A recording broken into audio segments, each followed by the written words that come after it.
My wife, Megan, had been working late 3 times a week for the last month. She said it was a new project, new deadlines, new stress. I believed her, or at least I wanted to. I tried to be the supportive husband. I'd have dinner waiting for her when she got home, no matter how late. I'd clean up the kitchen, tidy the living room, anything to make her life a little easier. I'd wait up for her, sometimes dozing off on the couch, just to see her for a few minutes before we went to bed. But despite my efforts, something felt deeply wrong. There was a distance between us that hadn't been there before. Her tone on the phone was short, distracted. And her phone, she guarded it like it was a second heart. It never left her side. If I walked into the room while she was texting, she'd quickly flip it over. She'd take calls in the other room, whispering. When I asked who it was always just work. I tried to brush it off. I told myself I was being paranoid, that the stress of her new project was just getting to her. I didn't want to be that insecure husband who questions his wife's every move. So I bit my tongue and kept making her late-night dinners, hoping things would go back to normal once the project was over. But the knot in my stomach just kept getting tighter. Everything I had been ignoring, all the little red flags I'd dismissed, all came crashing down on one Wednesday night. I was in bed, scrolling through my phone when it rang at 10:41 p.m. It was Megan. Her voice was frantic, panicked. "Honey, my car won't start. I'm so sorry. I'm stuck near the office. Can you come get me?" Relief washed over me for a second. See, she was at the office, just like she said. "Of course, babe. Don't worry. I'm on my way. Send me your location." "Thanks. You're a lifesaver," she said, and hung up. A moment later, a pin dropped on my map. I didn't even think to question it. I just grabbed my keys, threw on a jacket over my pajamas, and rushed out the door. The drive was quiet, the city lights blurring past my window. I was picturing her, stranded and stressed, and all I wanted was to get her home safe. I followed the GPS, my mind focused on the route. But as I got closer, a weird feeling started to creep in. This wasn't the way to her office. Her building was in the heart of downtown, a cluster of glass and steel skyscrapers. The GPS was leading me down winding residential streets into a quiet, sleepy suburb. I checked the address again. It was definitely the pin she sent. Maybe she had a meeting at a client's house. Maybe she stopped to get gas. I tried to come up with a logical explanation, but none of them felt right. My heart started to pound against my ribs. This was wrong. This was all wrong. The GPS announced, "You have arrived." I slowed down, my headlights sweeping across a row of tidy 2-story suburban houses with perfectly manicured lawns. And there it was. Megan's car, parked on the curb. But it wasn't her office building it was parked in front of. It was just a house. A normal-looking house in a neighborhood she had absolutely no reason to be in. I pulled over about half a block away, turning off my lights, my mind racing.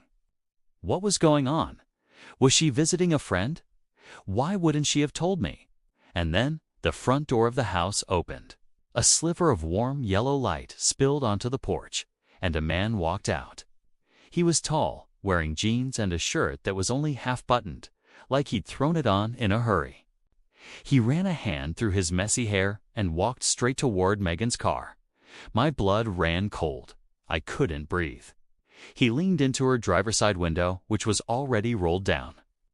And then I saw her face, illuminated by the dashboard lights. She was smiling, not a tired, stressed-out smile. It was a soft, happy, intimate smile. And then she laughed. It was a sound I knew better than my own heartbeat. It was that soft, romantic laugh she used to give only me back when we first started dating. The sound of it, directed at another man, was like a physical blow. My hands gripped the steering wheel so hard my knuckles turned white. They didn't see me. It was just a dark, silent car parked down the street. A ghost at their little late-night rendezvous. I watched as he leaned in further, his face disappearing from my view for a moment. He said something that made her laugh again.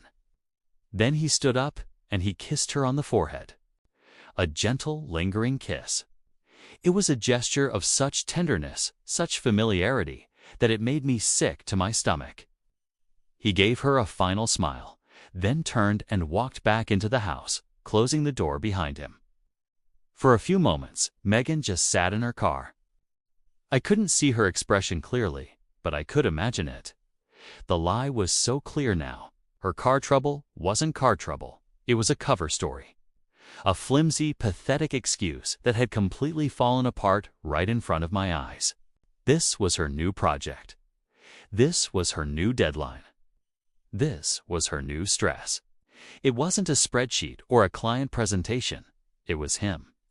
A few minutes later, her car's headlights flickered on. The engine started without a single sputter. Of course it did. There was never anything wrong with the car. She pulled away from the curb and drove right past me. I don't think she even noticed my car sitting there in the darkness. I just sat there, frozen, the engine off, the silence in my car deafening. I watched her taillights disappear around the corner, taking with them everything I thought our marriage was. I don't know how long I sat there on that dark street, staring at the house. 10 minutes, an hour, it felt like a lifetime. Every memory I had with her was now tainted, replaying in my mind through this new, horrific filter. Every late night at the office, every whispered phone call. Every time she flinched when I got too close to her phone, it all made a sickening kind of sense. I finally started my car and began the slow drive home, my world completely shattered. The house was dark when I got back. I walked inside, the silence screaming at me. The dinner I had made for her was still on the stove, cold. I looked around at the life we had built. The photos on the wall, the couch we picked out together, the little inside jokes scattered around our home. It all felt like a set for a play, and I had just discovered my co-star was in another show entirely. About 20 minutes later, I heard her key in the lock. The door opened, and she walked in, feigning exhaustion. "Oh my God, what a night," she sighed, dropping her keys on the table. "You have no idea. The tow truck was going to take forever, but I just kept trying the engine and it finally turned over. So weird." She looked at me, expecting sympathy, expecting the supportive husband role I always played. But she didn't find him.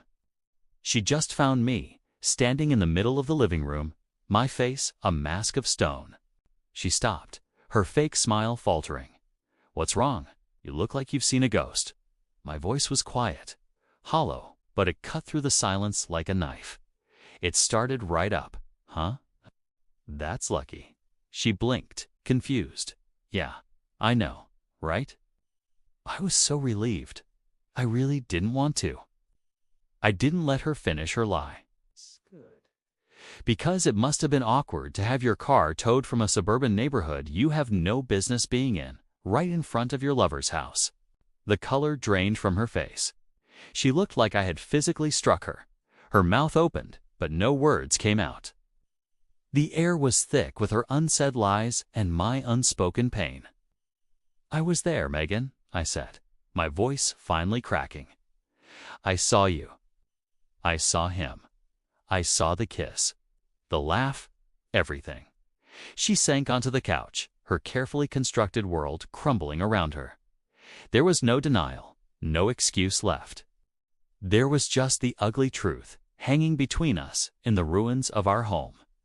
Her car trouble wasn't just a lie about a car. It was a lie about us, about everything. And as I stood there, looking at the woman I thought I knew, I realized our marriage hadn't just broken down tonight. It had been dead on the side of the road for a very, very long time. I was just the last one to get the call. I didn't confront her there. Honestly, what was the point? I wanted the truth, not some dramatic public performance. So when she finally came home later that evening, sighing about how utterly exhausted she was from a long day at work, I just played along. I acted completely normal. I asked her how her day was, listened to her fabricated stories, even made her dinner. But inside, my mind was racing. A detective piecing together a puzzle I never wanted to solve. Every little detail she mentioned, every sigh, every glance away, was all just another piece of evidence. I was collecting every missing piece, building a case in my own mind. The next morning, sleep was a distant memory. I got up before the sun, my mind buzzing with a single-minded purpose. I drove back to that house, the one from yesterday. The manicured lawn, the perfectly symmetrical windows. It all felt so sinister now. I parked down the street, my heart pounding in my chest. I walked up to the mailbox, my hand shaking slightly as I opened it. The name on the mail inside read Mark Ellison. Mark Ellison. The name hit me like a physical blow. Her team lead. The same Mark she always complained about. The one she said was so annoying and barely talks to anyone. The lies were starting to unravel, thread by thread. I needed more than a name. I needed confirmation from someone who wasn't her, someone who had no reason to lie. I took a deep breath and walked over to the neighbor's house, rehearsing my cover story. I knocked on the door. A middle-aged woman answered, looking at me with a mixture of curiosity and suspicion. I put on my best friendly, slightly confused act. "Hi, sorry to bother you," I started. "I have a delivery for a Mark Ellison, but I think I have the wrong address. Does he live here?" The neighbor rolled her eyes so hard I thought they might get stuck. "Oh, Mark?" she said, her voice dripping with disdain. "Yeah, he lives there." She leaned against her doorframe, clearly ready for a bit of gossip. "His lady friend comes over at least 3 times a week. Always late nights, loud music, lots of company, if you know what I mean." My stomach twisted into a knot. I tried to keep my voice casual, light. "Oh, really? Do you happen to know what she looks like? Trying to make sure I've got the right person." The neighbor didn't hesitate. She described Megan perfectly. The long brown hair, the way she always wore those high heels, even the black blazer she had on yesterday. It was like she was painting a portrait of my partner right there on her doorstep. That was it. That was the confirmation. The nail in the coffin. But even then, a part of me, a dark, vengeful part, wanted more. I wanted undeniable, irrefutable proof. I wanted to see it with my own eyes.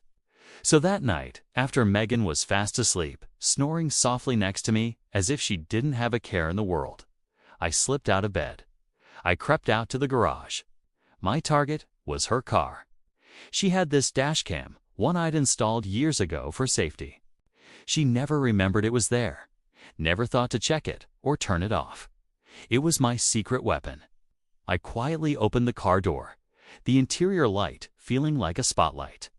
I took out the SD card and went back inside, my hands trembling as I plugged it into my laptop.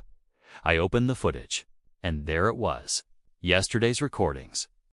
My screen filled with the image of Megan, driving, smiling, humming along to the radio. Then, she pulled up to a street. I watched as she parked, checked her reflection in the rearview mirror, and fluffed her hair. And then, the camera captured the audio from inside the car as she got out.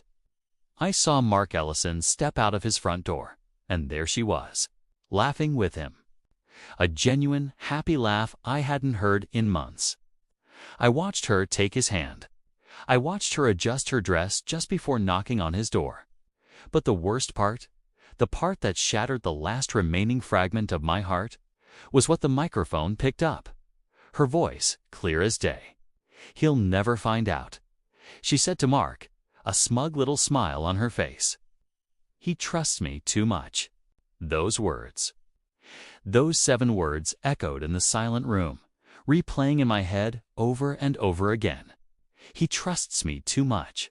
The trust she had weaponized against me. I didn't sleep that night, not one single minute. I just sat there in the dark, the glow of the laptop screen illuminating the ruins of my life, and I started to plan. I always believed that big confrontations had to be loud, explosive, like a firework display of anger and accusations. But when I discovered Megan was cheating, something in me craved the opposite. I didn't want a storm. I wanted a quiet, chilling fog to descend. The truth didn't need shouting. It just needed to be seen. So I planned it meticulously. A calm confrontation. Something controlled, not a chaotic mess of screaming and slammed doors. I spent the afternoon preparing. I made her favorite dinner, pasta with a rich, slow-simmered bolognese sauce. I lit candles, the flickering light dancing softly on the walls. I put on a playlist of quiet, instrumental jazz, the kind we used to listen to on lazy Sunday mornings. The apartment looked like a scene from a romantic movie, a carefully constructed illusion of peace and intimacy. When Megan came home, her keys jangling as she walked in, she stopped dead in her tracks. Her eyes widened, first with surprise, then with a wave of visible relief.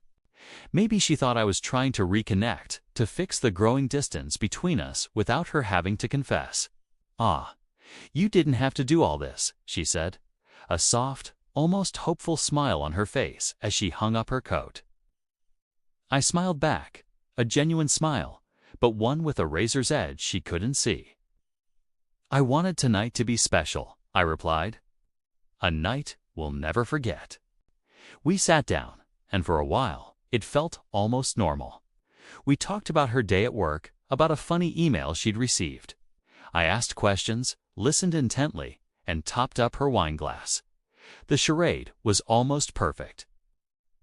She was relaxing, her shoulders losing their tension, the relief on her face deepening with every passing minute. She was starting to believe she had gotten away with it, that this was a new beginning. Halfway through the main course, right after she complimented the sauce, I knew it was time.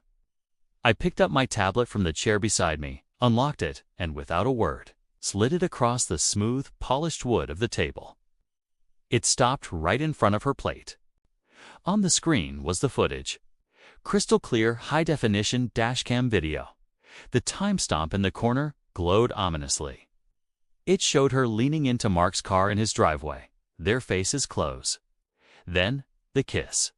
Not a quick peck, but a long, lingering one that spoke of familiarity and secret intimacy. The sound of her fork clattering onto the hardwood floor was deafening in the quiet room.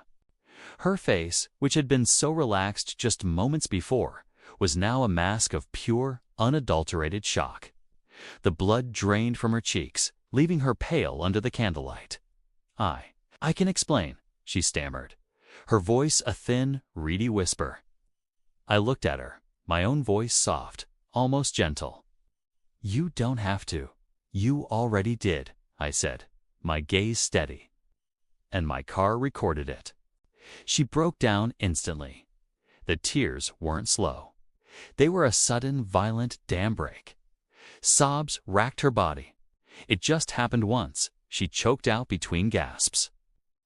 "I swear, it was a one-time mistake." Without saying another word, I reached over and tapped the screen. The first video ended, and the next one began. A different day, a different outfit, but the same driveway, the same car, the same man, and the same kiss. Her tears turned into a shaking, desperate panic. Her eyes were wide with terror as she stared at the screen.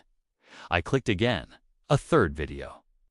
This one was at night, the car's interior light illuminating their faces.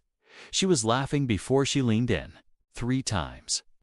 The lie of just once dissolved right before her eyes.